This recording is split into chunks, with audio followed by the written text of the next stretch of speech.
හරි. අපි වැඩේ පටන් අරන් ඉස්සරහට යමු. දැන් ඔන්න බලන්න ඉස්සෙල්ලාම දීලා තියෙන ඡේදේ. ඉංග්‍රීසි නාට්‍ය කලාව ඉතා උසස් තත්ත්වයකට නැන්වුවන් අතර ෂේක්ස්පියර් පුරෝග්‍රාමයේදී තම නිර්මාණ ශක්තිය නාට්‍ය මගින් ප්‍රකාශනයට පත් කළ ඔහුගේ ශ්‍රේෂ්ඨතම නාට්‍ය ජූලියස් සීසර්ය එහි කතාවස්තුව තමා විසින්ම නිපදවා ගන්නා ලද්දක් නොව සත්‍ය සිද්ධියක් ආශ්‍රයෙන් ගොඩනගන ලද්දකි. රෝම අධිරාජ්‍ය පාලනය කළ ජූලියස් සීසර් මරා දැමීම එම ඓතිහාසික සත්‍ය සිද්ධියයි. එතකොට අපි බලමු මෙතන වචන කීයක් තියෙනවද කියලා ඉස්සෙල්ලාම 1 2 3 4 5 6 7 8 9 10 11 12 13 14 15 16 17 18 19 20 21 22 23 24 25 26 27 28 29 30 31 32 33 34 35 36 37 38 39 40 41 42 43 44 45 46 47 47 48 50 51 52යි වචන 52යි නම් දැන් ඕගොල්ලෝ දන්නවා මොකක්ද අපි ඊළඟට කරන්නේ 3න් එකේ සීමාව හදා ගන්න ඕනි 52 3ට බෙදුවාම 17.333 වගේ අදහසක් නෙන්නේ නේද? ඒ වගේ උත්තරයක් නෙන්නේ. එතකොට අපි ආසන්න වශයෙන් 17යි කියලා ගණන් ගත්තොත් සීමාව හදාගන්නේ කොහොමද? සීමාව තමයි 17ට 5ක් එකතු කරා 17න් 5ක් අඩු කරා 17ට 5ක් එකතු කරාම කීයද? 22යි 17න් 5ක් අඩු කරාම 12යි. ඒ කියන්නේ 12යි 22යි අතර තමයි අපේ සාරාංශයේ උත්තරේ තියෙන්න ඕනේ නේද? අපි ලියන්න පටන් ගමු. දැන් එක වතාවක් මම ආයි පාරක් දෙකම එකයි. මම එක වතාවක් කියව ගන්නවා මේක මොකද මේක මගේ ඔළුවේ නැහැ. ඉංග්‍රීසි නාට්‍ය කලාව ඉතා උසස් තත්ත්වයකට නැන්වුවන් අතර ෂේක්ස්පියර් පුරෝග්‍රාමයේදී හරි තම නිර්මාණ ශක්තිය නාට්‍ය මගින් ප්‍රකාශයට පත් කළ ඔහුගේ ශ්‍රේෂ්ඨතම නාට්‍ය ජූලියස් සීසර්ය. එහි කතාවස්තුව තමා විසින්ම නිපදවා ගන්නා ලද්දක් නොව සත්‍ය සිද්ධියක් ආශ්‍රයෙන් ගොඩනගන ලද්දකි. රෝම අධිරාජ්‍ය පාලනය කළ ජූලියස් සීසර් මරා දැමීම ඓතිහාසික සිද්ධියයි. දැන් අපි ලියමු. මම ලියනවා මෙන්න මෙහෙම.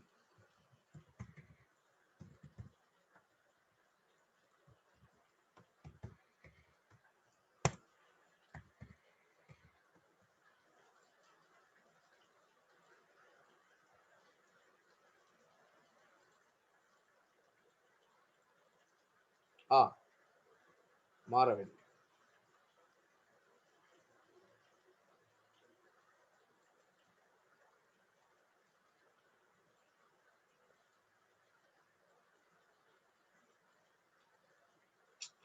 මාර හැදෙනවා මගේ මේ සිංහල ටයිපින් එක වැඩ කරන්නේ නැතුව කියන්නේ.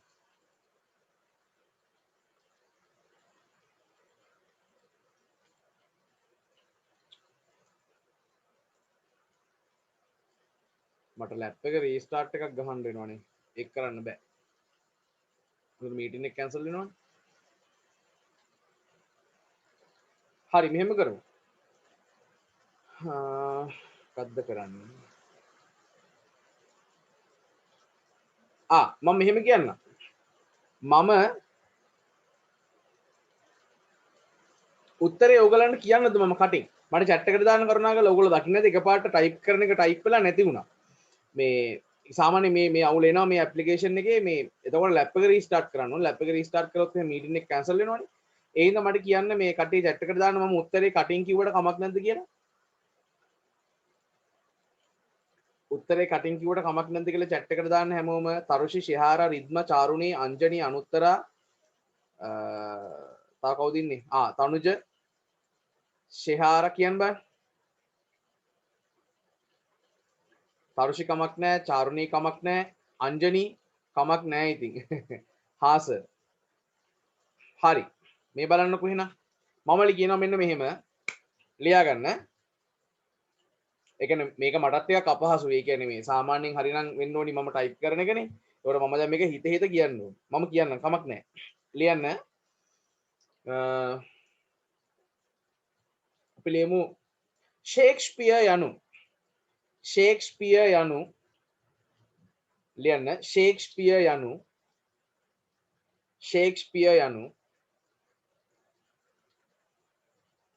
ෂේක්ස්පියර් යනු ඉංග්‍රීසි නාට්‍ය කලාවේ ඉංග්‍රීසි එක වචනයක් නාට්‍ය කලාවේ තව වචනයක් නාට්‍ය කලාව එක වචනයක් ඉදිරි ගණන් ගන්න ඕනි ෂේක්ස්පියර් යනු ඉංග්‍රීසි නාට්‍ය කලාවේ ඉංග්‍රීසි නාට්‍ය කලාවේ ඉංග්‍රීසි නාට්‍ය කලාවේ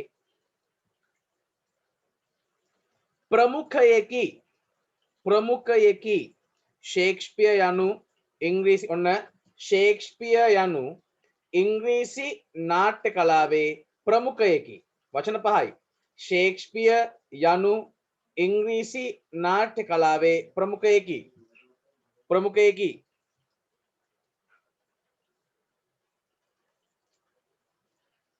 ප්‍රමුඛයෙකි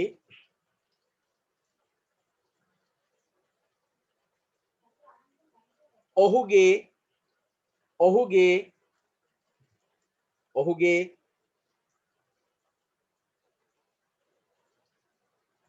ශ්‍රේෂ්ඨතම ඔහුගේ ශ්‍රේෂ්ඨතම ඔහුගේ ශ්‍රේෂ්ඨතම නාට්‍යය වන්නේ ඔහුගේ ශ්‍රේෂ්ඨතම නාට්‍යය වන්නේ ඔහුගේ ශ්‍රේෂ්ඨතම නාට්‍යය වන්නේ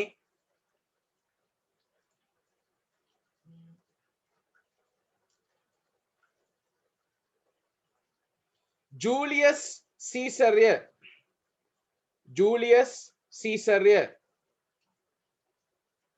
ජූලියස් සීසර්ය ඔහුගේ ශ්‍රේෂ්ඨතම නාට්‍ය වන්නේ ජූලියස් සීසර්ය වචන 11යි ඔක්කොම දැනට නේද ඔහුගේ ශ්‍රේෂ්ඨතම නාට්‍ය වන්නේ ජූලියස් සීසර්ය සීසර්ය මෙම නාට්‍ය මෙම නාට්‍ය මෙම නාට්‍ය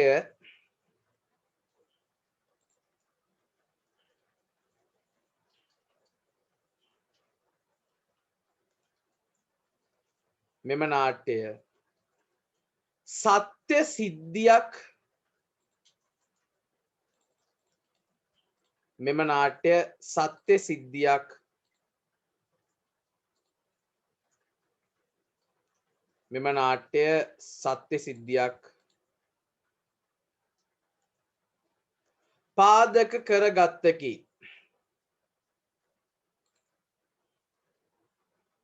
මෙම නාට්‍ය සත්‍ය සිද්ධියක් පාදක කරගත්තකි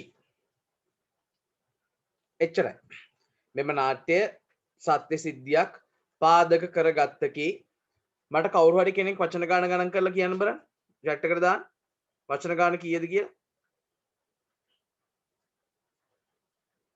වචන ගාන කීයද කියලා chat එකට දාන්න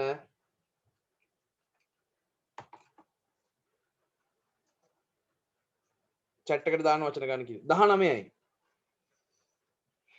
19යිද වචන ගාන රිද්මට 18යි චාරුණට 19යි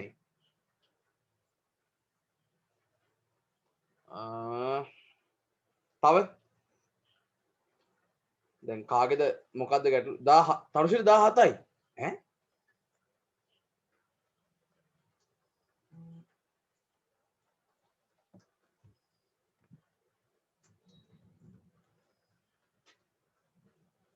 19යි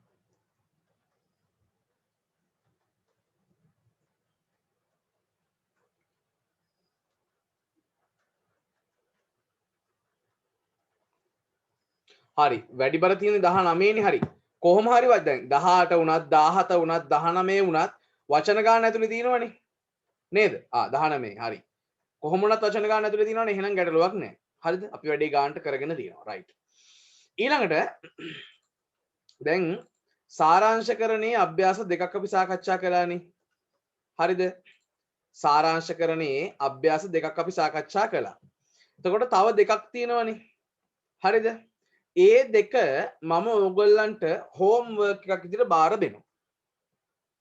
ඒ කියන්නේ හෙට හවසනේ මේ ආය අපේ පන්තියේ තියෙන්නේ. හෙට හවස් වෙන්න කලින් මේ සාරාංශ දෙක ලියලා මට ෆොටෝ එකක් ගහලා දාන්න. ගෲප් එකට දාන්න එපා. මට නෝම කියන්නේ මට ඩිරෙක්ට් WhatsApp මැසේජ් එකක් දාන්න. මොකද මම ඔක්කොම ටික කරලා හරියන්නේ නැහැ. අභ්‍යාස 4යි සමබර වෙන්න දෙකක් මම කරා, දෙකක් ඕගොල්ලෝ කරා. හරිද? ඊට පස්සේ මම හෙට අලුත් ටියුට් එකේකට පටන් ගන්න කලින් මේ ප්‍රශ්න දෙකට මම උත්තර දෙක පන්තියේ සාකච්ඡා කරනවා. පැහැදිලිද? ඒ කියන්නේ දැන් ඔන සාරාංශ කරන අභ්‍යාස 4යි 4න් දෙකක් අපි කරලා ඉවරයි. තව දෙකක් තියෙනවා. ඒ දෙක හෙට හවස් වෙන්න කලින් ඕගොල්ලෝ කරන්න. කරලා මට එවන්න. එව්වට පස්සේ හෙට හවස අලුත් ටියුට් එක පටන් ගන්න කලින් මේ ප්‍රශ්න දෙකේ සාරාංශකරණයේ උත්තර දෙකත් අපි බලලා අවසන් කරමු. එතකොට මේ කතන්දරේ මෙතනින් ඉවර වෙනවා. හරිද? right. ඊළඟට පුතේ මම ඔයගලන්ට කිව්වා නූතන පද්‍ය සංග්‍රහය අච්චුපොත් එහෙම ගන්න කියලා. සමහරව අරගෙන තිබ්බා ගන්න, ඒක ගත්තේ නැත්නම් ගන්න. එතකොට මම පන්ති පටන් ගත්ත මුල්ම දවස්වල සාකච්ඡා කරපු කවියක් ඔය අපිට ඩිස්ප්ලේ වෙලා තියෙන්නේ. අපිට පෙන්눔 කරලා තියෙන්නේ. ඒ තමයි බේදුන්න පායාවි හෙටත් පාලම උඩින් කියන පද්‍යය. අපි ඒකෙත් අර ගිය සතියේ කුකුළු හැවිල්ල සාකච්ඡා කළා වගේ අපි ඒකෙත් රසාස්වාදේ සාකච්ඡා කළමු. දැන් වෙන සිංහල පන්ති වගේ නෙවෙයි අපේ සිංහල පන්තියේ කවියෙන් කවියට මේ රසාස්වාද පිළිතුරු ගානේ මම දෙනවා. එතකොට ඕගලන්ට මේක පාඩම් කරගත්තත් රෙඩේ කොට දාගන්න පුළුවන්. හරි? ඊළඟට දැන් මේ අපි හෙට පටන් ගන්න ටියුට් එකෙන් පස්සේ අපි පුරාතන ගද්‍ය වලට යන්න ඕනි, අපි බණ කතා ඉගෙන ගන්න ඕනි. වැඩ ගොඩක් තියෙනවා. ඉවසගෙන ඉන්නකො. හරි. 127 නූතන පද්‍ය අච්චුපතේ තියෙන කට්ටිය පෙරලා ගත්තත් කමක් නැහැ. 127 දැන් මෙතනට යන්න කලින් දේදුන්න පායාවි හෙටත් පාල මුඩින් කියන තැනට යන්න කලින් මම කැමති එකපාරක් මේක කියවලා ඉන්න ඔයගලන්ට ඇහෙන්න. පරාක්‍රම කොඩිතුවක්කු. දැන් මේ දේදුන්න පායාවි හෙටත් පාල මුඩින් කියන පද්‍ය සංග්‍රහය නූතන පද්‍ය ලියලා තියෙන්නේ පරාක්‍රම කොඩිතුවක්කු. විශේෂයෙන්ම කියන්නේ පරාක්‍රම සර්ගේ මම සාමාන්‍ය පෙළ ඉන්න කාලේ මම සාමාන්‍ය පෙළ මම ඉගෙන ගන්න කාලේ මම මාසයක් විතර පරාක්‍රම සර්ගේ පන්ති ගිහිල්ලා තිනවා. පරාක්‍රම සර් ඉන්නේ රත්නපුරේ. පිටරවුම් පාර. දැන් නම් මම හිතන්නේ සර් පදිංචිලා ඉන්නේ කොළඹ. ලංකාවේ ඉන්න දක්ෂ කවියෙක්. එතකොට පරාක්‍රම සර් ගැන මේකේ දීලා තියෙන මේ හැඳින්වීමක් තියෙනවා නූතන පද්‍ය සංග්‍රහයේ. මම මේ හැඳින්වීම එක වතාවක් කියලා ඊට පස්සේ අපි මේ රසාස්වාදේ සාකච්ඡා කරගෙන ඉස්සරහට යමු. පරාක්‍රම කොඩිතුවක්කු සූරීන් උපත ලැබුවේ 1943 සැප්තැම්බර් මාස 12 වනදා රත්නපුර පළාතේ පින්කන්ද වතුකරයේය. වටාපොත ගැමි පාසලෙන් මූලික උගන්ම ලද ඔහු ද්විතීක අධ්‍යාපනය ලදුවේ ශාන්ත ඇලෝසියස් පෞද්ගලික කොලීජියේය. එතකොට ඒක ශාන්ත ඇලෝසියස් විද්‍යාලය නෙමෙයි, ඒක පෞද්ගලික කොලීජ් එකක්. පුහුණු ගුරුවරයෙකු ලෙස රජයේ දුෂ්කර පාසල් ගණනාවක සේවය කළ ඔහුගේ සාහිත්‍යයෙන් උද්දීපනය වන්නේද ගැමි කම්කරු සමාජයේ ජීවන සුවදය. ඔව් විශේෂයෙන්ම පරාක්‍රම කොඩිතුවක්කු ලිව්වා කවි පොතක් ලොවි කහට කියලා. බලමු මංගාව තිබ්බ වගේ මතකයි මේ පොත. එකපාරට අහුනොත් නම් ගොඩ. ඉතාම ලස්සන කවි මේ තියෙන කාව්‍ය සංග්‍රහයක්.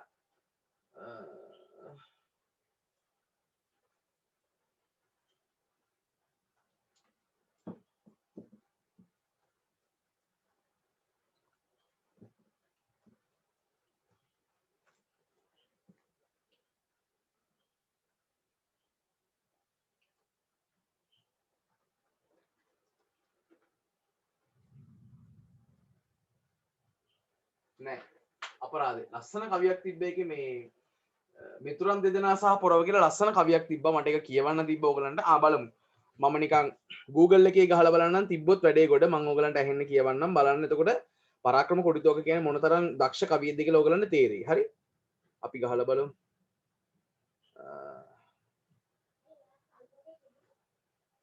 මිතුරන් දෙදෙනා සහ පොරව.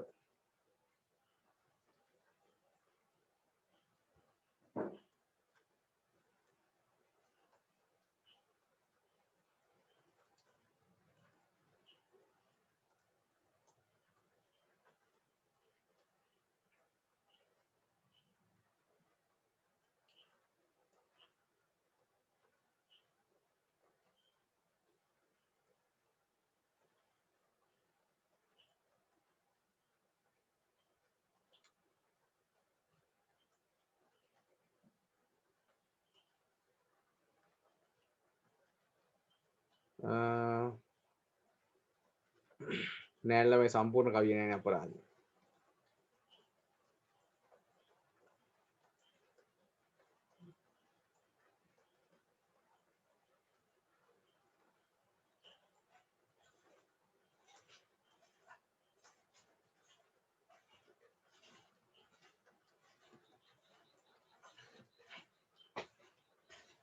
නෑ අපරාධ තමයි. ඒ තරම් ලස්සන කවියක් මම ඒකයි try කරේ. ඉන්න බලන්න පොඩ්ඩක් කොහොමින් බා.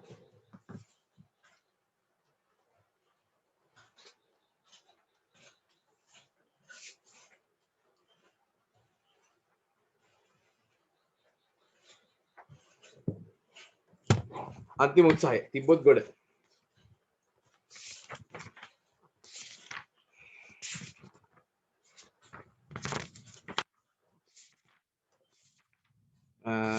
මේකේ තියෙන්න ඕනේ අනිවාර්යයෙන්.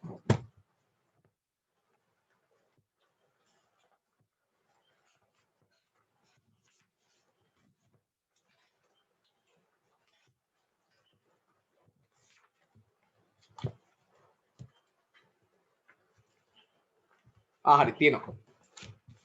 සොයන්නාට සම්භවෙයි. හරි ඔන්න අහගන්න හොඳේ.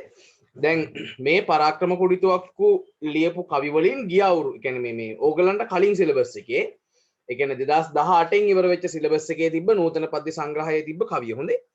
අහගන්නකො මම කවිය ගැන මොකුත් තේරුම් කරන්න යන්නේ නැහැ. බලන්න එයාගේ භාෂාව කොච්චර සරලද සහ දැන් අර අපිට එකතැනක කියනවානේ මේ ගැමිකම් කරු සමාජයේ ජීවන සුවඳ තමයි එයාගේ කවි වලට වස්තු බීජ උනේ කියලා. දැන් මේවා ලියන්න ඕනේ අපි රසාස්වාද වල නේද? එතකොට ඔන්න බලන්න ගැමිකම් කරු ජීවිතයේ සමාජීය සුවඳ තමයි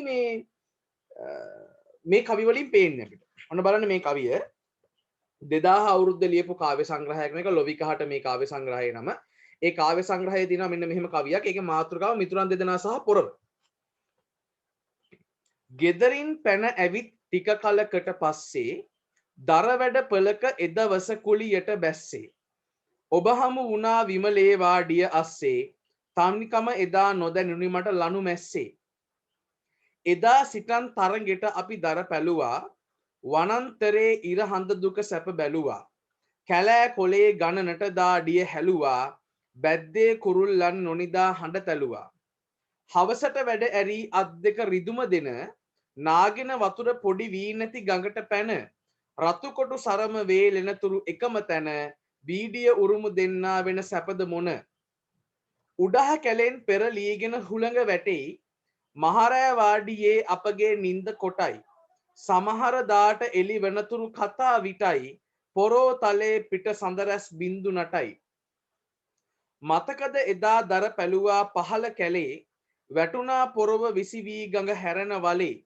මුදලාලිගේ බැනුමෙන්මා තැලෙන වෙලේ. පැන්නේ ඔබයි කිමි දෙන්නට ගලන ජලේ. හදිස්සියෙන් ඔබ වතුරෙන් උඩ ආවා. අතකින් මුහුණ වහගෙන කෙඳිරිලි ගෑවා. ගඟ යට උලක් නලලේ වැදුනා කීවා. පීලි ගහන ලේ ඇසකින් විසි වූවා. දරලොරියකින් හිස උකුලේ තියාගෙන ආවා වීදියට රෝහල සොයාගෙන. මගේ කොටු සරම රතු වියලේ උරාගෙන නුමනෑ ඩුවේ කොහොමද දුක දරාගෙන. මා වෙනුවෙන් එදා ගඟ පතුලේ කිමිද. ඔබ හිස ගසා ගත්තේ පොළොවේ කිමද. විමලේ මමත් ඔබේ දුක් දහරේ කිමිද. දිවි ඇති තුරා එමි ඔබ පසු පස සබඳ. මම කවියක නමුතුන් තේරුම් කරන්න දෙයක් නෑ. ඔයගලන්ට තේරෙන්න ඕනි. හොඳම යහළුවෝ දෙන්නෙක් ඒගොල්ලන්ගේ රස්සාව දරපලන එක. එක දවසක් පහර කැලේ දරපල බල ඉන්නකොට අතල ඉස්සලා පොළොව ගිහිල්ලා වැටෙනවා ගඟට. මුදලාලි එහෙම නැත්නම් අර වැඩවසම් ආර්ථික ක්‍රමයේ මුදලාලි කියන චරිතය ඒ මිනිස්සයාට බයිනවා පොරව ගඟට වැට්ටුවා. තමුසට පිස්සුද තමුසට පිළිවෙලට වැඩක් කරන්න බෑ කියලා බයිනකොට විමලට ඒක බලන් ඉන්න බැරුව තමන්ගේ යහළුවට තමන්ගේ මිත්‍රයාට බයිනවා බලන් ඉන්න බැරුව එයා ගඟට පයින්නවා. ගඟට පැනපු ගමන් අර උලක් ගඟේ හිරලා තිබ්බ උලක ගිහිල්ලා එයාගේ ඇහැ පසාරු කරගෙන ඒ උල ගිහිල්ලා වදිනවා. එතකොට එතනින් එහාට මේ එයාව රෝහලට අරන් ගිය හැටි ඇයි ඔයා ඇඬුවේ නැත්තේ ඔයා මට තිබ්බ ලව් එකටද ඔයා මෙහෙම කළේ ඒක මාර යාළුකමක් සංසාරේ හැමදාකම ඔයා මගේ යාළුවෙක් වෙන්න ප්‍රාර්ථනා කරනවා වගේ අදහසක් නේ තියෙන්නේ. එතකොට එයා අර මේ ගැමි කම්කරු ජීවිතයේ සමාජීය සුවඳ තමයි එයාගේ කවි වලට ගොඩක් වෙලාවට හේතු සාධක උනේ. හැබැයි අපි මේ සාකච්ඡා කරන්න හදන එක නම් පොඩි ලව් කවියක් ඈ. 1973 වසරේදී පොඩිමල්ලියේ කාව්‍ය කෘතිය පළ කරමින් සමාජ ප්‍රතිසංස්කරණාත්මක අදහස් දරන තරුණ කවියෙකු ලෙස ස්වකීය නාමය සිංහල කවි නාමාවලියට එක් කළ කොඩිතුවක්කු මහතා අතින් ඉක්බිති අකීකරු පුත්‍රයෙකුගේ ලෝකය, අලුත් මිනිසෙක් ඇවිත්, රශ්මි දෙවියන්ගේ මිනිසුන්, දිවමන් ගජමන්, ලොවි කහට, ආලෝක මිනිසා, ජෝති රශ්මි රාත්‍රී, සංසාරයට මන්නාසයි, මහතෙක් සිටී සොඳින්, ජීවිකා ඇසිල්ලෙහි, කම්කරුවන්ගේ තේ වේලාව යනුවෙන් කාව්‍ය කෘති රසක් බිහිවිය. මේ අතරට ඉන්දු සහ ලංකා, පිබිදෙන පැය, රතු රෝස, නිල් රෝස, විසිවන සියවසේ නවලොව කවි යන පරිවර්තන කාව්‍ය සංග්‍රහ දෙක්වෙයි. 1993 වසරේදී රශ්මි කාව්‍යයටත් 2001 වසරේදී ලොවිකහට කාව්‍යයටත් රාජ්‍ය සාහිත්‍ය සම්මාන පිරිනැමුණු අතර දෙවියන්ගේ මිනිසුන්, ස්වාධීන සාහිත්‍ය උළෙලේ ජයශංක සම්මානයටත්, දිවමන් ගජමන් කතෘ ප්‍රකාශක සම්මාන උළෙලේ විශිෂ්ටතම කාව්‍ය සම්මානයටත්, ලොවිකහට විද්‍යෝදය සාහිත්‍ය සම්මානයටත් පාත්‍ර විය.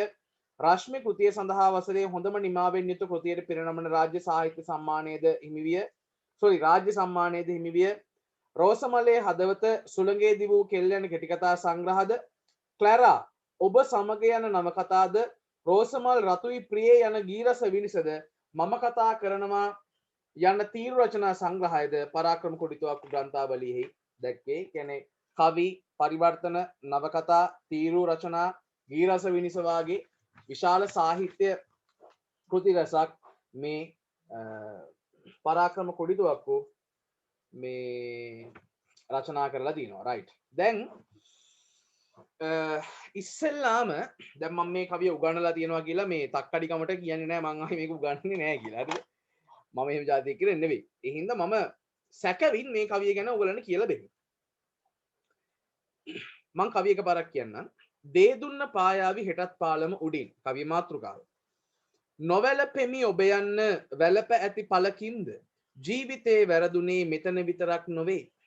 සූරලා ගෙන යන්න මාහදේ පිපුණු මල් නගන වසන්තය ඔබට ගෙනයා හැකිද? නොවැළපෙමි ඔබ යන්න වැළප ඇති පළකින්ද ඔබේ නම අදින් පසු තවත් මට අයිති නෑ. ඔබ නැතද ජීවිතේ නසාගත නොහැක මට. ඔබ යන්න ජීවිතේ සොයාගෙන ඔබ යන්න මధుරතර සප්තස්වරයත් අරන්, ඔබේ රත මැදිරියට මගේ ඉරහඳ අරන්, ඔබ යන්න මහදතෙත් වෙහිවලා කුල අරන්, කමක් නෑ ඔබ යන්න මගේ ආයුෂ අරන්. දේ දුන්න පායාවි හෙටත් පාලම උඩින් ඔබ නැතත් මම එතන පාටහත ගනින්නම්. ඔබ යන්න හැරී නොබලා ඔබේ කිරුලගෙන පරාජිත කඳුලකට ඇසේ ඉඩ තියා නැත.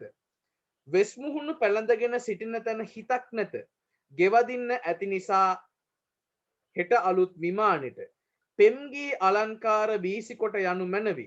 නිල් ගුවන් ගැබවදින කුරුල්ලෙකු පරිද්දෙන් ඔබ ඔබේ සිහිනයට මම මගේ ලෝකයට. හිමෙන්මා අත අතර දෙපස හෙවනැලි අතර ඔබ සෙමෙන් හැංගුණේ එය වඩා විනීතයි. එදා ඔබ ගෙයිමුල්ලේ සොයාගත් මන් දිනුම්.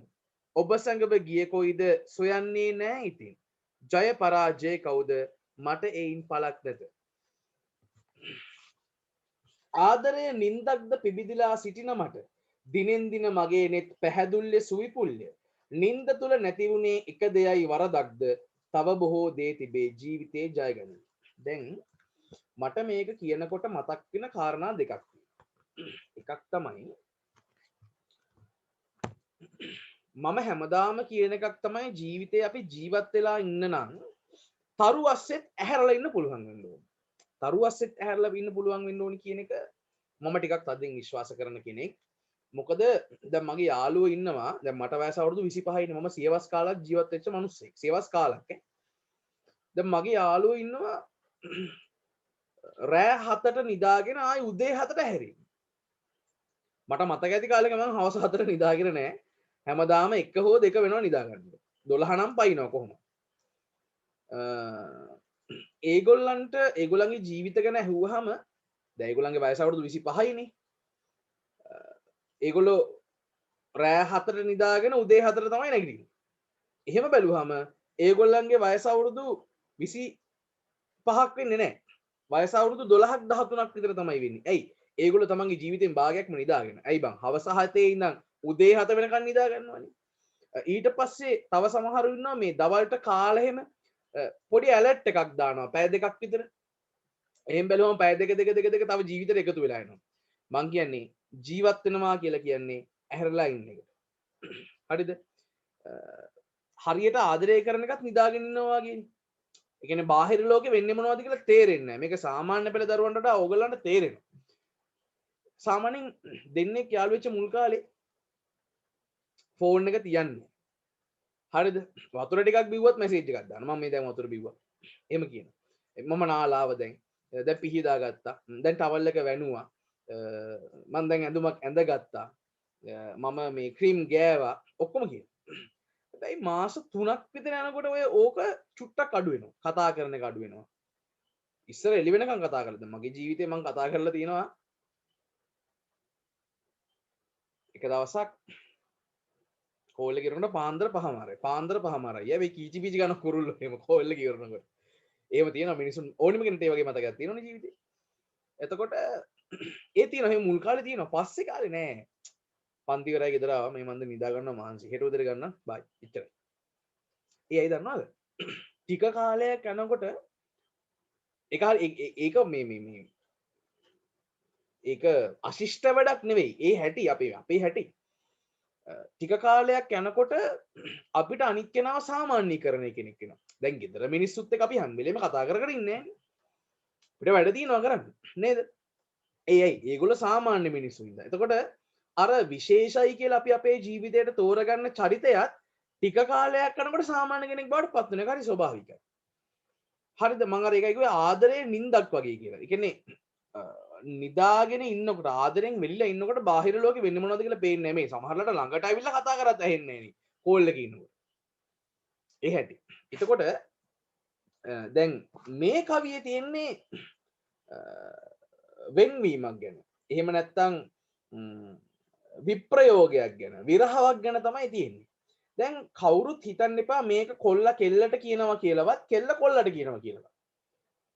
හරිද? අපිට කොහෙවත් මේකේ අයිඩෙන්ටිෆයි කරගන්න බෑ මේකේ කතකයා කොල්ලෙක් මේ කතාව කියන්නේ කෙල්ලෙක්ට. එහෙම නැත්තම් මේකේ ඉන්නේ කෙල්ලෙක් මේක කියන්නේ කොල්ලෙක්ට කියලා අපිට නිශ්චිත වශයෙන් කියන්න බෑ. අපිට දෙපැත්තටම හිතන්න පුළුවන්. කෙල්ලෙක් කොල්ලෙක්ට කියනවා වෙන්නත් පුළුවන්. කොල්ලෙක් කෙල්ලෙක්ට කියනවා වෙන්නත් පුළුවන්. මොකද මේකේ අර ලිංගාර්ථය ප්‍රකාශ වෙන්නේ නැහැ කොහෙවත්. හරිද? දැන් මම මේ රසාස්වාදයේ කියවගෙන යන්නම් කවියෙන් කවියත් එක්ක ගලපලා පේමතෝ ජායති සෝකෝ පේමති ජායති බයන් යයි දෙසුවෝ අප මහා බුදුරජාණෝ ය. දැන් මම කෙලින්ම පොඩි ආගමික ලයින් එකකින් තමයි උත්තරේ පටන් ගන්න. පේමතෝ ජායති සෝකෝ පේමති ජායති බයන් යයි දෙසුව අප මහා බුදුරජාණෝය. ප්‍රේමය උඩඟු කරගන්නේ නැත, පාරට්ටු කරගන්නේ නැත, ඊර්ෂ්‍යා කරගන්නේ නැතයි දෙසුවෝ ජේසු ස්වාමි දරුවානෝය. ජේසු වහන්සේ ප්‍රේමය ගැන කියලා තියෙනවා. ප්‍රේමය රාගයෙන්තර සඳ එලියක් මෙනයි ලිව්වෝ මහදුරු සුනිල් ආරිය රත්නයන්ය. මහාචාර්ය සුනිල් ආරිය රත්න ලියලා තියෙනවා ප්‍රේමය රාගයෙන්තර සඳ එලියක් කියලා. මෙසේ ආගමික නායකයන්ගේ පටන් සාහිත්‍යකරුවන් දක්වාත් සාහිත්‍යකරුවන්ගේ සිට මහාමග සිඟා යදෙන යාචකයන් දක්වාත් සියලු දෙනම අත්දැකීමෙන්ද තර්ක ඥානයෙන්ද නිර්මාණ ශක්තියෙන්ද ප්‍රේමය නිර්වචනය කිරීමට උත්සාහ දරා ඇති බව සාවද්‍ය නොවේ. දැන් ඒ කියන්නේ බුදුහාමුදුරුවන්ටත් ප්‍රේමය දෙන්නලා තියෙනවා. ජේසුස් වහන්සේටත් ප්‍රේමය දෙන්නලා තියෙනවා. අල්ලටත් ප්‍රේමය දෙන්නලා තියෙනවා. පාරේ සිඟමන් නැදින යාචකයට ආදරය දෙන්නලා තියෙනවා. ගුරුවරයෙක් වෙච්ච මට ආදරය දෙන්නලා තියෙනවා. ඔයගලන්ගේ අම්මට තාත්තට ආදරය දෙන්නලා තියෙනවා. හරිද? අපේ සහෝදර සහෝදරියන්ට ආදරය දෙන්නලා තියෙනවා. ඒක තමයි හැටි. මට මොහොතක් දෙන්න. හලෝ. ඕනේ. ඉවර කරලා ගන්නද? හරි. ඔව්. හරි. මේ එතකොට දැනලා තියෙනවා. ඒක හරි හැමෝටම පොදු දෙයක් ඈ. දැන් ප්‍රේමයේ විරහව වෙන්වීමේ දුක පොඩින හරි. ප්‍රේමයේ විරහව වෙන්වීමේ දුක හෙවත් විප්‍රලම්භ ශෘංගාරය උද්දීපනය කරන දේදුන්න පායාව හෙටත් පාලම උඩින් පද්‍ය පන්තිය ප්‍රේමයේ එක් පැති කඩක් පිළිබඳ සුප්‍රකට කාව්‍යදර පරාක්‍රම කොඩිතුවක්ක සූරීන්ගේ වියමනකි. වියමනක් කියලා කියන්නේ ගෙත්තමක් කියන එකනේ, නිර්මාණය කරා කියන එක. හරිද? මේ ප්‍රේමයේ විරහව වෙන්වීමේ දුක හෙවත් විප්‍රලම්භ ශෘංගාරය උද්දීපනය කරන දේදුන්න පායාවි හෙටත් පාලම උඩින් පද්‍ය පන්තිය ප්‍රේමයේ එක් පැති කඩක්. ප්‍රේමයේ පාර්ශව දෙකක් තියෙනවානේ. ආදරේ පාර්ශව දෙකක් තියෙනවා. දැන් ඕක දන්නේ නැහැ සයන්ස් කරන්නේ. මැත්ස් කරන්නේම ඕක දන්නේ නැහැ. කොමර්ස් කරන්නේම ඕක දන්නේ නැහැ. හරිද? සිංහල කරන කට්ටිය දන්නවා. ආදරේ තියෙනවානේ ප්‍රධාන කොටස් දෙකක්. අපි ඒකට කියනවා එකක් විප්‍රලම්භ ශෘංගාරය, අනිත් එක සම්භෝග රසය. විප්‍රලම්භ ශෘංගාරය කියලා කියන්නේ මගේ ස්ටේටස් දෙකපු කට්ටිය දකින්න නැති මේ මම මේ ඊයේද කොහෙද සින්දුවක් දැම්මා. කරුණාරත්න දියුල්ගනේගේ මම පිය විප්‍රයෝගය කියලා දාලා තියෙන්නේ. පිය විප්‍රයෝගය කියලා කියන්නේ ආදරයෙන් වෙන්වීම කියන එක. මේ එතකොට එකක් තමයි එහෙම ප්‍රිය විප්‍රයෝගය කියන්නේ වෙන්වීම, අනිත් එක සම්ප්‍රයෝගය. දෙන්නෙක් එකතු වෙන්නේ. විරහවයි ප්‍රේමයයි. දෙන්නෙක් වෙන්වීම සහ එකතු වීම. එතකොට මේ කවියේ තියෙන්නේ මොකද්ද? වෙන්වීම කියන එකනේ. ඔහු ඔන්න දැන් එතන ඉඳන් අපි කියවගෙන යනවා. ඔහු ස්වකීය නිර්මාණාක්ෂිය මෙහෙයවමින් රචිත මෙම පද්‍ය පන්තියේ අපූර්වත්වය තත්කාලීන සමාජයේ ප්‍රේමය ආශ්‍රිත ගීත හා සසදන විට මනාව ඉස්මතු වී පෙනේ. මන්දයත් මෙතන භූතන කියලා දෙන නූතන වෙන්න ඕනි. මන්දයත් නූතන ගීත සාහිත්‍යයේ හමුවන පරාජිත පෙම්වතා වෙනුවට කවියේ උඩුපෙලින් හමුවන්නේ අපරාජිත පෙම්වතෙකු බැවිනි. මම පොඩි කණේ පාරක් ගහලා තිනවා දැන් තියෙන සින්දුවට.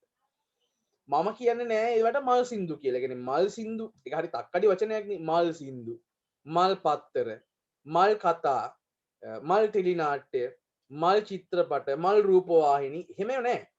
හැබැයි දැන් තියෙන විරහ ගීත ඇත්තටම විරහ ගීතද කියලා මට හිතනවා. ඒ කියන්නේ තිබුණා නම් හුඟක් ලොකු මිල මුදල් මගේ අතේ ඔබ නෑ මේ වගේ අද වෙන්නන්නේ. එහෙම නැත්තම් මොකක්ද අර මේ ආදරය ආගමිකයි අදහන්න පුළුවන් ආයුධය කර එම මරවන්න පුළුවන් ඊයා. ඒවා උසස් ගණයේ පද්‍ය වියමක් නෙවෙයි, ගීත වියමක් නෙවෙයි ඇත්තටම. ඒකත් එක්ක බලන්නකො මේක තනි වෙන්නට මගේ ලොවේ පුරුදු පාළුවෙන් රැගෙන යන්න සොඳුරියේ ඔබ සුවඳ මාලංගෙන්. දැන් කියනවා මේ අර වලලන්ඩ සවලක් ගේන්න කියන අතර කෙනෙක් අනිත් පැත්තට තව එක්කෙනෙක් කියනවා මේ තනි වෙන්නට මගේ ලොවේ පුරුදු පාළුවෙන් මට පාළුව හොඳයි ඒක මට පුරුදුයි. මම තනි වෙන්නම්. ඒ නිසා රැගෙන යන්න සොඳුරියේ ඔබ සුවඳ මාලකින් ඔයා යනවා නම් ඔයාගේ සුවඳවත් මංගව තියන්නද ඔයා යන්නේ. ඒක තමයි වෙන්න ඕනේ නේද? මං කියන්නේ මං හැමදාම අර පන්තිත් කියන්නේ තව කෙනෙක් Tamanට ආදරය කරන එක තමන්ගේ ජීවිතේ සතුට කරගන්න තරම් බොළඳ වෙන්න එපා. ඊට වඩා සතුට කියන එක අපිට earn කරන්න පුළුවන් ක්‍රම ඕනි තරම් තියෙනවා. හරිද? දැන් අනිත් පැත්තට ගත්තාම මේ නුඹ සඳක් සේම පායා මට එළිය වුණු වගයි නුඹ සඳක් සේම බැසයයි මට ඉතිරි කරුවලයි මට උරුම එපමණයි කියලා අනිත් පැත්තට කියනවා මේ මා ඉතින් යන්න යනවා මට යන්න අවසරයි මට අරන් යන්න ඇත්තේ ඒ මතකය විතරයි කියලා. හරිද? ඒ එකක්. ඊළඟට තව සමහරු ඉන්නවා මේ හරි පරාර්ථකාමී. පරාර්ථකාමී කියලා කියන්නේ මේ මං දාලා ගියට කමක් නැහැ. ඔයා කොහේ හරි සතුටින් ඉන්නවනම් මට එච්චරයි වාගේ අදහසක් තියෙනවා. තව සමහරු ඉන්නවා දැන් අර මම ඊයේ දාපු සින්දුවත් එහෙම එකක්. කොහේ හෝම් නුඹ නතර වී කාට හෝ ජීවිතේදී හිඳී නම්මට තුටින් නම් මට ඒ ඇති ඉතුරු කැල මට මතක නැහැ. එහෙම එකකුත් තියෙනවා. තව සමහරු ඉන්නවා මං වගේ දාලා ගියා සහ මේ දැන් එහෙම ආදරේකුත් නෑ තමයි. හැබැයි ඒ වුණාට නිකන් ආයි පොඩි එක දවසක් හරි නිකන් පොඩි වචනයක් මට ඔයත් එක්ක කතා කරන්න තියෙනවනම් මගේ අතින් මොන හරි වැරද්දක් වෙලා තියෙනවා නම් ඔයාගේ අතින් මොන හරි වැරද්දක් වෙලා තියෙනවා නම් අපි දිනටම පොඩ්ඩක් එක කතා කරන්න තියෙනවා නම් පොඩි අතීතයේ පොඩි ඉතිහාස පරීක්ෂාවකට අපිට යන්න තියෙනවා නම් අඩුම ගානේ විනාඩි 5ක් හම්බෙලා නිකන් පොඩි සුහද කතා බහක යෙදෙන්න තියෙනවා නම් හොඳයි වාගේ අදහස් අපිට දැනෙන්න පුළුවන් නේද? එහෙම සින්දුවකුත් තියෙනවා. අපි ආයේ දවසක හමු වෙමුද මේ අද වගේ. දැන් ඉර ගිලෙයි මුහුදේ කළුවර පිපෙයි දෙපාසේ වෙන් වෙමු ඉතින් සමු ගමු ඉතින් අපි ආයේ දවසක අද වගේ කියන අපි ආයේ දවසක අද වගේ හම්බෙමු. දැන් හවස දැන් ඉරගිලෙයි මුහුදේ කරුවල පිපෙයි දෙපාසේ දෙපැත්තෙම කරුවල එනවා වෙන් වෙමු ඉතින් හමු වෙමු සිතින් අපි ආයේ දවසක අද වාගේ අපි දැන් වෙන් වෙලා යන් කියලා කියනවා ආදරේ කියලා කියන මාර කෙමිස්ට්‍රි එකක් ළමයි හරිද දැන් ඔය ඉන්න මේ සිංහල ගුරුවරු ඔන්ලයින් කරන මේ ඔන්ලයින් බට්ටෝ මේ කියන විදිහේ සීනි බෝල එකක් නෙවෙයි වෙන කෙමිස්ට්‍රි එකක් තියෙනවා ආදරය ඇතුලේ දැන් අනිත් පැත්තට ආදරේ ඇතුලේ තියෙනවනේ ආදරේ රීඩ් කරගන්න විදිහ ආදරේ කියව ගන්න විදිහ එක එක්කෙනාට වෙනස්නේ දැන් හිතන්න මෙන්න මෙහෙම මේ කෙනෙක් තමන්ව දාලා ගියාට පස්සේ දැන් අර ඒ කෙනාව ආයි දවසක් හම්බෙලා මිනිත්තුවක් හරි කතා කරන්න තිබ්බනම් හොඳයි කියලා හිතන මිනිස්සු ඉන්නකොට අනිත් පැත්තට මේ තමන්ව දාලා ගිය කෙනා ආයි හම්බුනොත් එහෙම නයා වගේ පන්න නිකන් ගහනවා වගේ පලි ගන්නවා වගේ වෛර බඳිනවා වගේ ඒවත් තියෙනවා. එම සින්දුත් තියෙනවා. ඔබ පෙම් කරන ඔබේ කුමාරී ඔබට ආදරය කරන අයුරින් පෙර දවසක මා පෙම් කරන සඳ මටද ආදරය කියා තිබේ. කොල්ල මෙහෙම යනකොට කෙල්ලයි කොල්ලයි එනවා. ඒ කොල්ලගේ කලින් කෙල්ල තමයි දැන් අලුත් කොල්ලෙක් එක්ක ඉන්නේ. ඒ කොල්ලට ගිහලා පරණ කොල්ල කියනවා කෙල්ල ඉස්සරහා ඔබ පෙම් කරන ඔබේ කුමාරී තමුසේ අතින් අල්ලගෙන ඉන්න තමුසේ ඔය කෙල්ල ඔබට ආදරය කරන අයුරින් තමුසේ දැන් ඔය ආදරය කරනවනේ ඔය විදිහටම ඔබට ආදරය කරන අයුරින් පෙර දවසක මා පෙම් කරන ආසඳ මේ කලින් දවසක මේ මාත් එක්ක සෙට්ටලා හිටියා මෙයා පෙර දවසක මා පෙම් කරන ආසඳ මටද ආදරය කියා තිබේ මේකි මටත් ඔහම ආදරය කිව්ව බං ෂුවර් කරන්න එපා ඉදි ගැලවෙනවනේ ළමයි එහෙම කිව්වහම තව කියනවා සක්මන් මළුවක සොඳුරු සැඳෑවක කද්ද ඒ කියන්නේ ඒ දෙන්නා ඇවිදින්නත් ගියා කියලා කියන සක්මන් මළුවක සොඳුරු සැඳෑවක අතිනත පටලා උන්ව මොකක්ද කියලා මටද ආදරය කියා තිබේ කියලා ආයෙ කියනවා හරිද එතකොට මේ ඔය ඒතකොට මම ඒකයි කිව්වේ ආදරය කියන එක රීඩ් කරගන්න එක විදි තියෙනවා මිනිස්සු දැන් මේකේ තියෙන්නේ මේ පෙම්මතා පරාජිතයි අපි පෙම්මතෙක් කියලා උපකල්පනය කරොත් එහෙම පෙම්මතා පරාජිතයි හැබැයි මිනිහා පරාජිත වුණාට පොඩි ඒකත් එක්ක පොඩි මොරාල් එකකින් ඉන්නවා වගේ එකක් අපිට දැනෙනවා දැන් කියනවා නොවැළපෙමි ඔබ යන්නේ හරිද මේ පළවෙනි කවිය මම ගන්න ඒකනේ නොවැළපෙමි ඔබ යන්නේ මම අඬන්නේ නැහැ ඔයා ගියා කියලා වැළපෑදි පළකිමද ඇඬුවා කියලා වැඩක් නැහැ ජීවිතේ වැරදුනේ මෙතන විතරක් නෙවෙයි මගේ ජීවිතේ මීට කලින් ඕනි තරම් තැන් වැරදිලා තියෙනවා අධ්‍යාපනයෙන් ගත්තත් සංස්කෘතිකව ගත්තත් ආර්ථිකව ගත්තත් දේශපාලනිකව ගත්තත් ආදරය සම්බන්ධයෙන් ගත්තත් මගේ ජීවිතේ මට මීට කලින් ඕනි තරම් වැරදිලා තියෙනවා හින්දා මේකත් එක වැරදිල්ලක් විතරයි හින්දා මම අඬන්නේ නැහැ ඔයා යනවනම් යන්න අවුලක් නැහැ කියනවා හැබැයි ඊට පස්සේ සූරලා ගෙන යන්න මාහදේ පිපුණු මල් හැබැයි ඔයා යනවනම් මේ මගේ හිතේ පිපුණ ඔයා සම්බන්ධයෙන් මල් ටිකක් මල් කියලා කියන්නේ පිරිසුදුයි කියන එකනේ කියන්නේ යාගේ ආදරේ පිරිසිදුයි කියන එක මේ සූරලා ගෙන යන්න මාහදේ පිපුණු මල් ලගන වසන්තයේ ඔබට ගෙන යා හැකිද කියනවා මේ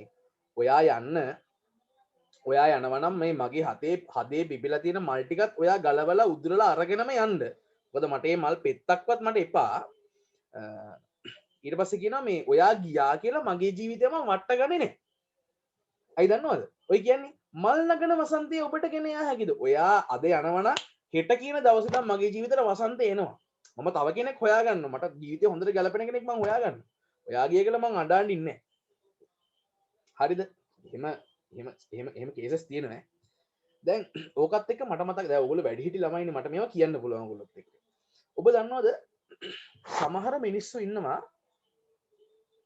ආදරය කරලා ඒ ආදර සම්බන්ධතාව නැති වෙලා වෙන කෙනෙක්ව කසාද බැන්දට පස්සේ ඒත් ආදරය කරන්න කලින් ආදරය කරපෙක් කරන්න එහෙම වෙන්න පුළුවන් ඈ ඒක බරපතල තත්ත්වයක් දැන් මම ගැල්ලම එකක යාළුවා ඉන්නේ මම එයත් එක්ක තිබ්බ ආදර සම්බන්ධතාව නතර කළා මම වෙන කෙනෙක්ව කසාද බැඳිනවා කසාද බැන්දත් මම ආදරය කරන කසාද බැඳපෙක් කෙනාට නෙමෙයි කලින් කෙනාට එහෙම සින්දුවක් තියෙනවා ඔබ හීනයක් වගේ හාදු වැස්සක් අරන් සිරියහන අද්දරට වී වැතිරෙන්න එපා සයිනේ මම සස්වාමිකයි සාමීනි කියනවා මේ ඔයා හීනයක් වගේ හාදු වැස්සක් අරගෙන ඉන්නේ හාදුවක් අරගෙන නෙවෙයි හාදු වැස්සක් අරගෙන ඉන්නේ ඇවිල්ලා ඔයා සිරියහන අද්දරට වී ඉන්නවා මම නිදාගෙන ඉන්න ඇඳ ගාව ඔයා ඉන්නවා වැතිරෙන්න එපා සයිනේ ඇඳේ හිටියට කමන්නේ ඇඳ ගාව නිදාගන්න එපා හේතුව මම සස්වාමිකයි ස්වාමීනි ස්වස්වාමිකයි කියලා කියන්නේ මට ස්වාමියෙක් ඉන්නවා අස්වාමිකයි කියන්නේ මට ස්වාමියෙක් නැහැ කියන එක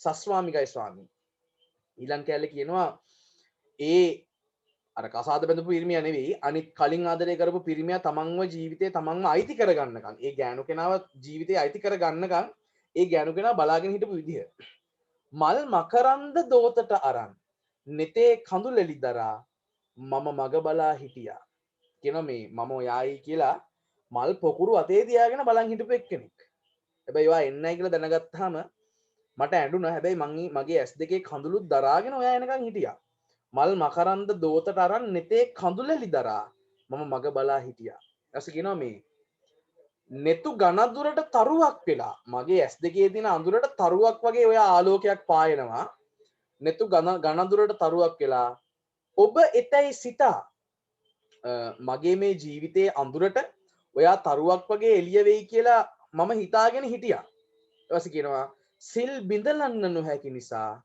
මම මග බලා හිටියා සිල් බිඳලන්න නොහැකි නිසා කියන්නේ දැන් කෙනෙක් අසාද බැඳහම අදාළ පාර්ශව වෙනුවෙන් තමන්ගේ ලිංගික ජීවිතේ තමන්ගේ ප්‍රේමය කැප කරන්න එපා එක්කෙනයිනේ හරිද අර කොල්ල විහිළුවට කියන්නේ බැන්දොත් එකයි නොබැන්දොත් ගොඩයි කොල්ල විහිළුවට කියනවා එතකොට මේ දැන් බැන්දොත් එකයිනේ සිල් බිඳලන්න නොහැකි නිසා මට මම යා වෙනුවෙන් සිල් අරගෙන ඉන්නේ මට ඒ සීල කඩන්න බෑ සිල් බිඳලන්න නොහැකි නිසා මම මග බලා හිටියා එහෙම ආදර සම්බන්ධතාවක් තියෙනවා තව ආදර සම්බන්ධතාවක් තියෙනවා මොනවද දන්නවද මේ හිතන්නකෝ දැන් මම කසාද බඳලා ගෙදරකට යනවා හරිද අනේ මම කියන එක අයින් කරන්නකෝ මම කිව්වොත් එහෙනම් වැඩි අප්සෙට් වෙනවා හිතන්නකෝ කවුරු හරි අපි හිතමු මෛත්‍රීපාල සිරිසේන එයා කසාද බඳලා එක ගෙදරකට යනවා ඒ ගෙදරට එහා පැත්තේ ගෙදර ඉන්න ගෑනු කෙනාට අර ගෙදර ඉන්න මිනිස්සයාට ආදරයක් ඇති වෙන්න පුළුවන්ද බැරිද පුළුවන් හරි ස්වභාවිකයි එහෙම ලියවිච්ච සින්දුත් තියෙනවා එකක් කියන්නද වැටෙන් එහා මල් පඳුරේ ඔබ පිපී වැනේ අත නුදුරේ මිලින උනත් ගන අඳුරේ මල් නෙලන්න නම් තහනම් මල් නෙලන්න නම් තහනම් වැටෙන් එහා මල් පඳුරේ මේ වැටෙන් එහා පැත්තේ ඔයා ඉන්නේ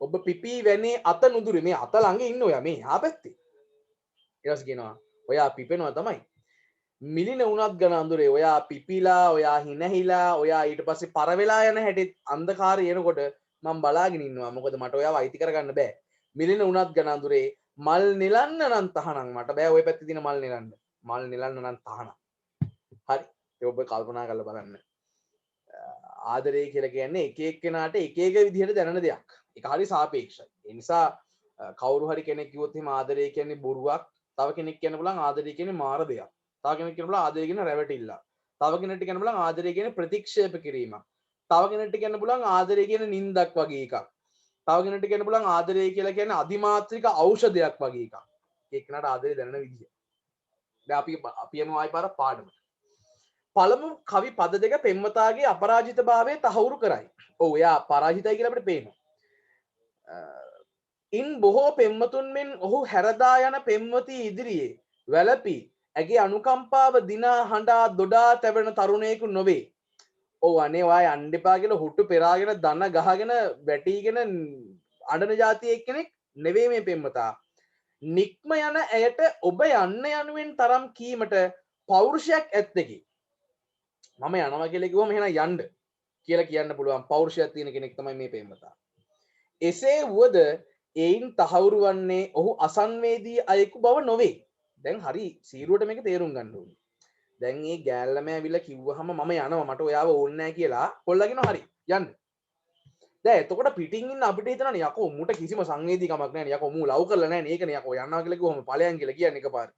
නෑ එහෙම එකක් නෙවෙයි. එහෙම එකක් නෙවෙයි ඒකේ තියෙන්නේ. ඒක කියන්නේ යන්න එපා කියලා. උඩුපෙලින් යන්න කියලා කිව්වට යටිපෙලින් කියනවා යන්න එපා කියලා. ඇගේ නික්මීමෙන් ඔහුට දැනෙන අනන්ත වූ වේදනාව ඔහු දකින්නේද කවියා සූචනය කරන්නේද හදවතේ පිපුණු මල් සූරාගෙන යාමක් ලෙසයි කියනවා. අර මං ඒකනේ කිව්වේ. යන්න ඔයා යනවනම් මගේ හිතේ තියෙන මල් ටිකත් ඔයා අරගෙන යන්න පුළුවන් නම් ඒක කරලා පෙන්නන්න කියලා කියනවා. කියන ඔයා ගියා මම ඔයාට ආදරය කරන එක නතර වෙන්නේ නැහැ. එහෙම වෙන්න පුළුවන් නේ.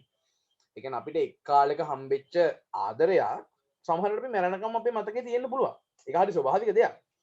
ඒ කියන්නේ එහෙම මිනිස්සු ෆෝමැට් කරන්න බෑනේ මිනිස්සුන්ගේ මෙමරිස් කියන ඒවා. ඒක තියෙනවනේ. මෙරළ ඉපදෙන්න ඕනේ එහෙනම්. එතකොට මේ පෙම්මතත් එහෙම එක්කෙනෙක්.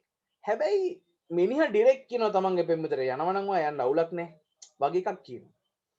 එකී වේදනාව පිළිබඳ සහෘදයා සංවේදී කරන අතරම අනෙක් අතට යලි මල් නගන වසන්තයක් පිළිබඳව ඇඟවීමෙන් කවියා ප්‍රබල ව්‍යංග්‍යාර්ථයක් මතු කරයි. එනම් පෙම්වතිය හැරදා ගියද තවත් ප්‍රේම පුෂ්පයන් ඇතිතරම් ඔහුගේ සිතෙහි හටගත හැකි බවයි. ඔව් ඒක ඇත්ත. ඒ කියන්නේ දැන් ඔයා ගියා කියලා මම මගේ ජීවිතේ වට්ටගන්නේ නැහැ. ඔයා ගියා කියලා මම ආයි ජීවිතේට කෙනෙක්ට ආදරේ නොකර ඉන්නේ නැහැ. මල් නගන වසන්තේ ඔයාට අරන් යන්න බෑ. ඒකනේ කියන්නේ මල් නගන වසන්තේ ඔබට ගෙන යා හැකිද? ප්‍රශ්නාර්ථයක් අහන්නේ. ඔයා යයි. ඔයා එක මලක් විතරයි. තව මල් වත්තක් තියෙනවා. මං කැමති එකක් තෝරගන්නවා වගේ අදහසක් තියෙනවා. ඊළඟට ඔබ යන්න මధుරතර සප්ත ස්වරයත් අරන් ඔබේ රಥ මැදිරියට මගේ ඉර හඳ අරන් ඔබ යන්න මහද තෙත් වැහිවලා කුල අරන් කමක් නෑ ඔබ යන්න මගේ ආයුෂ අරන්. දැන් රසාස්වාදයකදී අපි අපේ කවි පන්තියේ තියෙන හැම කවියක්ම උදාහරණ වලට ගන්න නැහැ සහ එහෙම ගන්න අවශ්‍ය නැහැ. හරිද? දැන් බලන්න මම මෙතන අරගෙන තියෙන්නේ තුන්වෙනි කවිය. පළවෙනි කවියෙන් පස්සේ මම අරන් තියෙන්නේ තුන්වෙනි කවිය.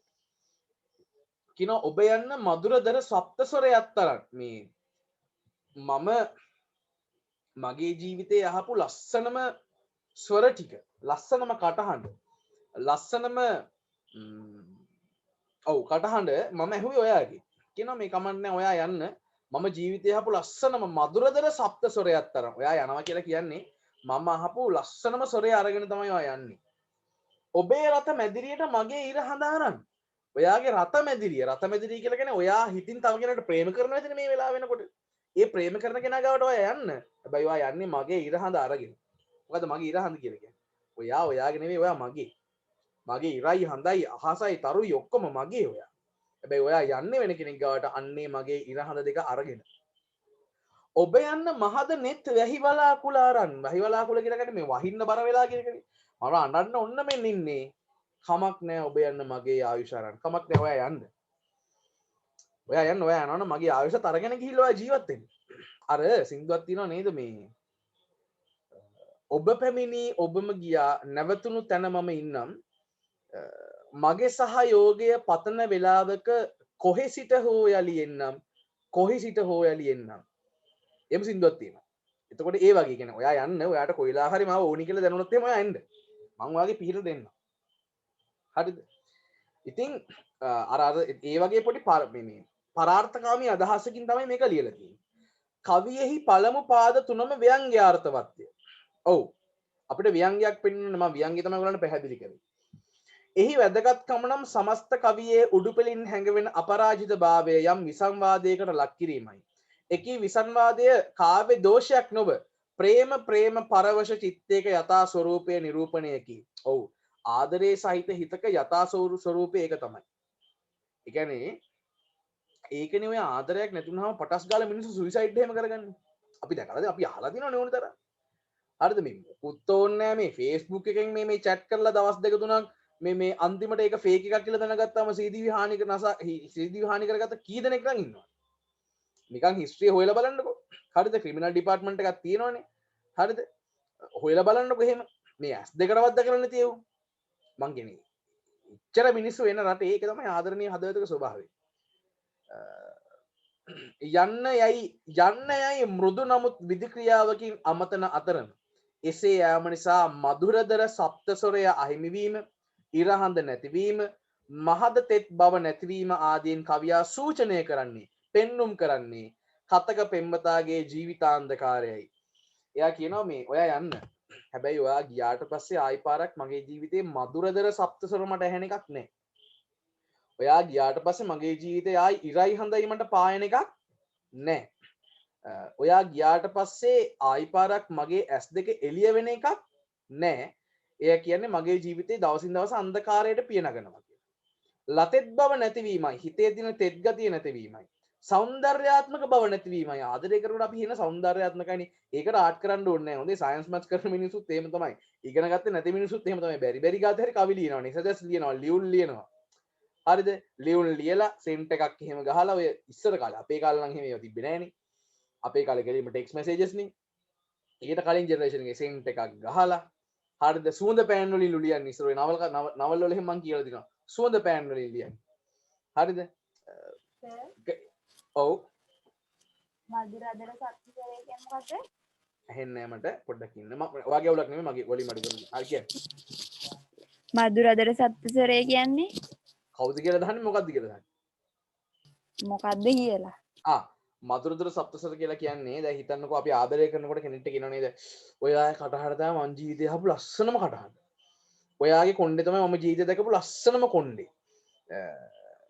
කවුරු කොච්චර ලස්සන වුණත් ඔයා තමයි මම දැකපු ලස්සනම රූපය කියලා කියනවා නේද අර මధుරදර සප්තසර කියන්නේ යන්නේ ඒක ඔයා ගියාට පස්සේ එතනින් එහාට මගේ ජීවිතේ තිබ්බ ලස්සනම කටහඬ මට ආයෙ අහන්න හම්බෙන්නේ නැහැ ඔයා ගියාට පස්සේ මගේ ජීවිතේ ඉර හඳායි මට පායන්නේ නැහැ ඒක තමයි කියන්නේ ඒක නර ඒක මංගුවේ කතක පෙම්මතාගේ ජීවිතාන්ධකාරය තමයි මිනිහමෙන් වටෙන් කියන්නේ ජීවිතාන්ධකාරය දැන් හිතන්නකෝ මෙහෙම ඔන්න සංවාදයක් තියෙනවා මගේ ඉස්සලා ගෑල්ලමෙක් ඉන්නවා එයා මට කියනවා මාව දාලා යනවා කියලා මම කියනවා හරි ඔයා යන්න ඔයා යන්න කිය අවුලක් නැහැ හැබැයි ඔයා ගියාට පස්සේ ආයි මගේ ජීවිතේට ඉරයි හඳයි පායන එකක් නැහැ ඔයා ගියාට පස්සේ ආයි මම අහන්න කැමතිම කටහඬ මට ආයි අහන්න හම්බෙන එකක් නැහැ මගේ හිතේ තියෙන තෙත් ගති ආයි මට එහෙම දැනෙන එකක් නැහැ දැන් මොකද්ද මේ කියන්නේ මට කෙලවෙනවා ඔයා ගියාට පස්සේ එතනින් එහාට මගේ ජීවිතේ එලියක් නැහැ කියලා කියනවා කියන ගමන් මේ පෙම්මත අනිත් පැත්තට කියන කමක් නැහැ යන්න අර යන්න හා එපා දෙක අතර එකක් තමයි මේ කියන්නේ තේරුණාද යන්න කියලා කියන්නෙත් නැහැ එපා කියලා කියන්නෙත් නැහැ යන්න කියලා කියන අතරේ ගියොත් එහෙම මට වෙන්නේ මොකද්ද කියලා අනිත් පැත්තට කියනවා එතකොට යන්න හිතෙන්නේ නැහනේ ඒක තමයි ඒකෙ වෙන්නේ වෙස් මුහුණු පැලඳගෙන සිටින තැන හිතක් නැද කියනවා මේ කමක් නැහැ කොහොමද ඔයා යන්න ඔයා ওই වෙස් මුහුණක් පැලඳගෙන ඉන්නේ කියලා මම දන්නවා මොකද වෙස් මුහුණක් පැලඳගෙන හිටියේ නැත්නම් එහෙම ඔයා යන්නම් කියලා මට කියන්නේ නැහනේ එන්න ඔයා යන්න කමක් නැහැ වෙස් මුහුණු පැලඳගෙන සිටින තැන හිතක් නැත ඔබ ඔබේ සිහිනයට මම මගේ ලෝකෙට ඔයා යන්න ඔයාගේ හීනෙට යන්න මම මගේ ලෝකෙ ඉන්නම් මෙහෙම කියලා කියනවා ඉහත පේලි දෙකකින් පමණක් දක්වනු ලැබුවද මෙම පද්‍ය ව්‍යංග්‍යාර්ථය ගහන වූද වක්‍රෝක්ති උපයුක්ත කරගත්තා වූද කවියකි පද්‍යයකි වෙනත් පෙමක පහස ලබන අතරම තමාගේ ඇසුර ලද බව හැඟවීමට කවියා යොදන වෙස් මුහුණ යන සංකේතයේ මහෝපකාරී වේ ඔවුනේ අර ඒක තමයි කියන්නේ වෙස් මුහුණක් පැලඳගෙන තමයි වා හිටියේ වෙස් මුහුණ ගැලෙවුවම තමයි ඇක්චුවල් එක එළියට එන්නේ කලින් එක ෆේක් එකක් එමතු නව තමා හැර යන පෙම්වතිය සිහිනයකට පාතවන බවත් තමා ලෝකයකට පාතබන බවත් දැක්වීම සුවිශිෂ්ට කාව්‍යාර්ථ මතු කරන්නකි මන්දයත් සිහිනය රාත්‍රියක තාවකාලික සුවයක අතුරු ඵලයක් වන නිසා ලෝකයෙහි පාතබා ජීවත්වීම යථාර්ථය හා බැඳුණු මානව චර්යාව නිසාත්ය අද කාලේ ගොඩාක් මිනිස්සුන්ට කෙලවෙන තැනක් ඕක හරිද ඒ කියන්නේ කෙනෙක් එක්ක ඉන්නකොට ඒ කෙනා අතෑරලා දාලා වෙන තැනකට ගියා කියලා කියන්නේ මේක හීනයක් වගේ එකක්. පටස් ගාලා හැරෙන්න පුළුවන් ඈ. හීන අපිට මෙහෙම අල්ලන්න බෑ හොඳේ. හැබැයි ලෝකේ තියෙන දේවල් අපිට අල්ලන්න පුළුවන් භෞතිකයි ඒවා. ඒ නිසා භෞතික ලෝකේ පොළවේ පය ගහලා ඉන්න පුළුවන් වෙන්න ඕනේ. එහෙම ඉන්නේ නෑ ගොඩක් කට්ටිය. කවියාගේ ඇඟවීමෙන් අපට නම් වැටහෙන්නේ මේ පෙම්වති යථාර්ථයෙන් දුරස්ත ලෝකවකට පිවිසෙන්නට දරන වෑයමත් ඒ අසාර්ථක වීමේ ඊටකඩ ඇති බවද කියනවා මේ. ඔයා යන්න. හැබැයි උතන කෙලවෙන්නට ඉඩ ඇත මොකද මේ ඕක හීනයක් ඕක ඇත්තක් වෙන එකක් නෙවෙයි ඔයා රැවටෙන්න යන්නේ හැබැයි ඔය කමක් නෑ වට යන්න ඕනවා යන්න ඒ කියන්නේ අර වෙන්න තියෙන දේත් මෙයා පෙන්නලා දීලා යන්න කියලා කියන ඊට පස්සේ හෙමින් මා අත අතර දෙපස හේව නැලි අතර ඔබ සෙමින් හැංගුනේ ඒ වඩා විනීතයි මේ හෙමින් මා අත අතර මගේ අත ටිකින් ටික අත ඇරලා දෙපස හෙව නැලි අතර මගේ හෙව නැල්ලයි එයාගේ හෙව නැල්ලයි අතර ඔබ සෙමින් හැංගුනේ ඒ වඩා විනීතයි ඔයා හිමින් සැරේ තමයි අර හෙව නැල්ල ඇතුළට කියලා රින්ගුනේ ඒ වඩා විනීතයි ඒක ටිකක් හොඳයි කමක් නෑ එකපාර කියලා ගියේ නෑනේ කියනවා ඒ වඩා විනීතයි සමස්ත කවිය පුරාම කවියා විසින් යෙදෙන ව්‍යංග්‍යාර්ථවත් බසට තවත් ඉහත දැක්වෙන්නේ ක්‍රමයෙන් ආදර සන්තවයෙහි මිහිර අඩුව ගිය අයුරුත් ඈ මිදෙන් මිද මැකී ගිය අයුරුත් කියා පෑමට කවියා යොදාගත් පද දෙක ඉහත දැක්වේ. ආදරයේ නින්දක්ද පිබිදිලා සිටින මට දිනෙන් දින මගේ නෙත් පැහැදිල්ල සුයිපුල්ල. ආදරේ නින්දක් කියන රූපකයේ සියුම් දාර්ශනිකාර්ථයක් මතු කරයි. පොඩි ෆිලොසොෆි එකක් තියෙනවා. පොඩි දාර්ශනික ගතියක් තියෙනවා. එහිදී කවියා සූචනය කරන්නේ ආදරය තුළ කය මනස අප්‍රාණික වී යථාර්ථය දැකීමේ ගුණය අහිමි වූ බවකි. මම කිව්වා නේද ළඟට ඇවිල්ලා තට්ටු කරලා කතා කරලා සමහරවිට තේරෙන්නේ නැහැ. ඇයි? අර ෆීල් එකේ ඉන්නේ. හරිද? එතකොට එහෙත් ආදරය වෙනුවට අනාදරේම ලද කතකයා ජීවිතයේ ගැඹුරු යථාර්ථයේ හුදකලාව තුළම අවබෝධ කරගනිමින් ජීවිතයේ දිනනට මාන බලයි. තමන්ගේ ගෑල්ලම තමන් ආදරය කරන ගෑල්ලම තමන්ව දාලා ගියත් කොහොම හරි කට්ටකාගෙන තමන්ගේ ජීවිතය එළිය කරගන්න මේ කතක ප්‍රේමවන්තයා උත්සාහ කරනවා. කවිය රචනා කර ඇත්තේ සරල බසකින්. දැන් අපි කතන්දරේ ඉවර කරලා දැන් ඔන්න එනවා. කවිය රචනා කරලා තියෙන්නේ සරල බසකින්. එහෙත් කවියේ උඩුපෙළ යටිපෙළ උභය අර්ථ. උභය අර්ථ කියලා කියන්නේ අර්ථ දෙක කියන එකනේ. උභය අර්ථයන් සූචනය කිරීමට කවියා ව්‍යංග්‍යාර්ථවත් භාෂා ස්වරූපයක් යොදා ගනී. ඔව්. කවිය උඩුපෙළ යටිපෙළ දෙකක් තියෙනවනේ. ඒකනේ අර ආදරේ නින්දක් අර මధుරදර සප්තසුර කියන ඒවෙම අපි යටට බහැලා හෙව්වේ ඒකනේ. උඩුපෙළ නෙමෙයි යටිපෙළක් තියෙනවා. උපමා රූපක අනුප්‍රාස සංකේත ආදී කාව්‍යාලංකාර වලින් වර්ණ ගැන්වුණු මෙම කාව්‍ය සඳහා උත්තම පුරුෂ දෘෂ්ටි කෝණයක් නිසදස් ආකෘතියක් යොදාගෙන ඇත. මේවා ගායනා කරන්න බෑ. ඒ නිසා මේක නිසදස් උත්තම පුරුෂයි. ඔව්නේ මම කියලා කෙනෙක් මේක ඉන්නවනේ. හරිද? මම කියලා කෙනෙක් ඉන්න හින්දා ඒක උත්තම පුරුෂයි. මානව ප්‍රේමයේ පිළිමද භාවමය අරුතක් අපූර්වත්වයේ දනවන අයුර නිරූපණය කරන මෙම පද්‍ය පන්තියේ ශබ්ද අර්ථ උභය රසයෙන්ම සහෘදයා ප්‍රීණනය කරවයි. ඒ කියන්නේ සහෘදයාට පිනවන සහෘදයාව පිනවලා තියෙනවා. අර්ථ රසයෙන් සහ ශබ්ද රසයෙන් කියන දෙකෙන්ම කවිය කියවන සහෘදයාව සන්තෝෂයට පත් කරලා තියෙනවා. නැත්නම් සාහිත්‍ය සන්තුෂ්ටියකට පත් කරලා තියෙනවා මේ පරාක්‍රම කොඩිතුවක කියන කවිය. ඇත්තටම පරාක්‍රම කොඩිතුවකගේ මම තව ආදරය කරන මම ආස කරන තව එක සුන්දර කවියක් තමයි අපි අද මේ විදිහට කතා කරලා අවසන් කරේ. මේ කවිය ඉගෙනීමක් නෙවෙයි. මම ඔබ දන්නවා මම කවිය උගන්වන්නේ මීට වඩා ටිකක් වෙනස් විදිහකට වෙලාව අරගෙන. මේ මම උගන්වපු කවියක රසාස්වාදය ඔබට කියලා දුන්නා පමණයි. එතකොට අපි නැවත හෙට හමු වෙනවා රාත්‍රී 7ට. ඔව් රාත්‍රී 7ට. එතකොට අපි හෙට අලුත් ටියුට් එකේ වැඩ කිරීම ආරම්භ කරනවා. ඒ නිසා තාම ටියුට් ගත්තේ නැති කට්ටිය ගිහලා ටියුට් එක ගන්න. හෙටින් පස්සේ ආයි පාරක් මම දවස් දෙකක් විතර තව මේ සතියේ පන්ති කරනවා. ඔබ කල්පනා කරලා බලන්න මේ මම හැමදාම කියන්න ඕනේ නැහැ සතියේ එක පන්තියක් නෙවෙයි අපේ තියෙන්නේ. පන්ති දෙකක් තුනක් විතර අනිවාර්යයෙන්ම අපේ වැටෙනවා. ඒ අපි ගෙදර ඉන්න දවස් ටිකේ පුළුවන් තරම් වැඩි වැඩ ප්‍රමාණයක් කරගන්න ඕන නිසා. හරි. රයිට්. එහෙනම් අපි එහෙම කරමු. හැමෝම පරිස්සමින් ගාඩලා ඉන්න. අපි හෙට රාත්‍රී 7ට හමු වෙමු.